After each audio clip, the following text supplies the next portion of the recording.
Bom dia, estamos iniciando mais uma aula de língua portuguesa e na aula de hoje vamos estudar os textos narrativos. Vamos lá! Os textos narrativos são aqueles que representam um conjunto de ações situadas no tempo e no espaço, praticadas por uma ou mais personagens. Como exemplos de textos narrativos, nós temos a fábula, a lenda, o conto, a novela, o romance, o poema épico, a notícia, a reportagem, o relato de futebol, o relato de experiências pessoais e a anedota. Um dos elementos mais importantes de uma narrativa é o narrador.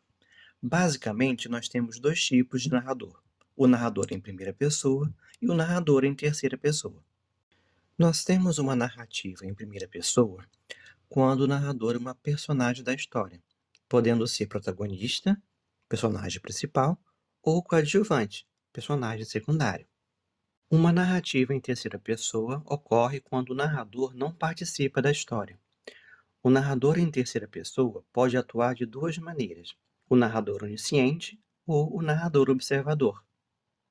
O narrador onisciente é aquele que sabe tudo, até mesmo o que as personagens estão sentindo ou pensando. E o narrador observador é aquele que narra os fatos à medida que eles vão acontecendo, sem indicar as intenções e os sentimentos das personagens. Vamos agora à estrutura dos textos narrativos. E uma das maneiras de compreender essa estrutura consiste em identificar 5 momentos: a apresentação, a complicação, o clímax, o desfecho e a situação final. A apresentação também pode ser chamada de introdução ou exposição. Nesse momento, o leitor é apresentado aos personagens e ao tipo de narrador que conta a história.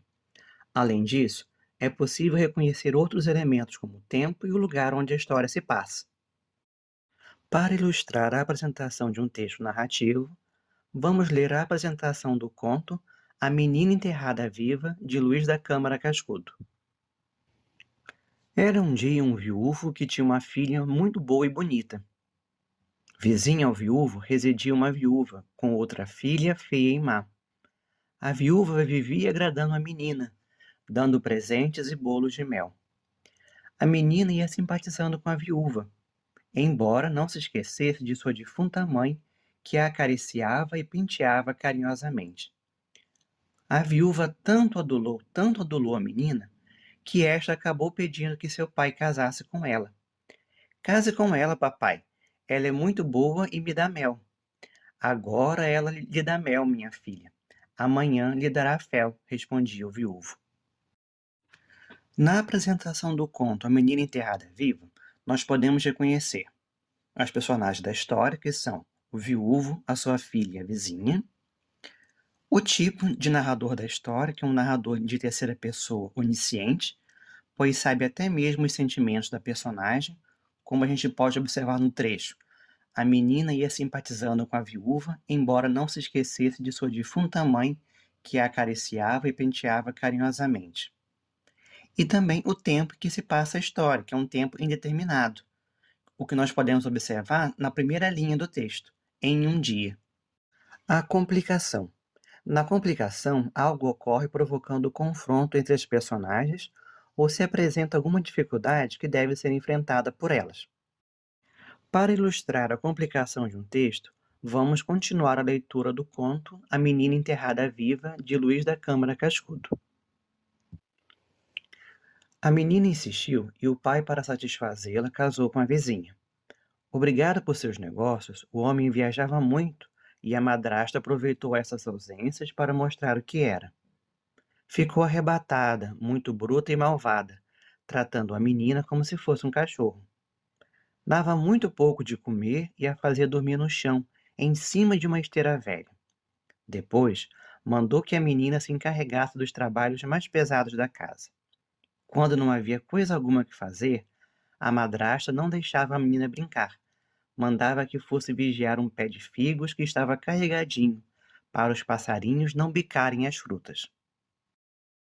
No conto, a complicação ocorre quando o pai da protagonista se casa e a menina passa a ser maltratada pela madrasta. O clímax. No clímax de uma história, o confronto entre as personagens ou a dificuldade que elas devem enfrentar alcança o seu ponto máximo. Chega-se ao ponto em que é impossível retroceder. E para ilustrar, mais de um trecho de A Menina Enterrada Viva. A pobre da menina passava horas e horas guardando os figos e gritando: "Shoa, passarinho!", quando algum voava por perto. Uma tarde estava tão cansada que adormeceu, e quando acordou, os passarinhos tinham picado todos os figos. A madrasta veio ver e ficou doida de raiva. Achou que aquilo era um crime, e no ímpeto do gênio matou a menina e enterrou-a no fundo do quintal.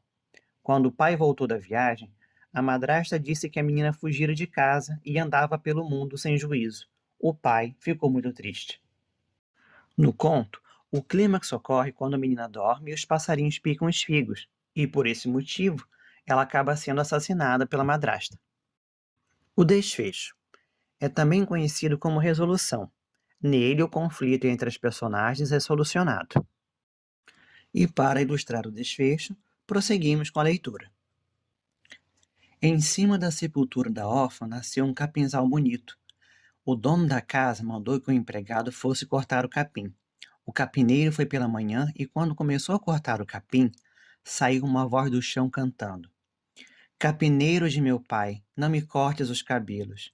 Minha mãe me penteou, minha madrasta me enterrou pelo figo da figueira que o passarinho picou. Show, passarinho." O capineiro deu uma carreira assombrado e foi contar o que ouvira. O pai viu logo e ouviu as vozes cantando aquela cantiga tocante. Cavou a terra e encontrou a laje. Por baixo estava vivinha a menina. O pai, chorando de alegria, abraçou-a e levou-a para casa. Quando a madrasta avistou de longe a enteada, saiu pela porta fora e nunca mais deu notícia se era viva ou morta.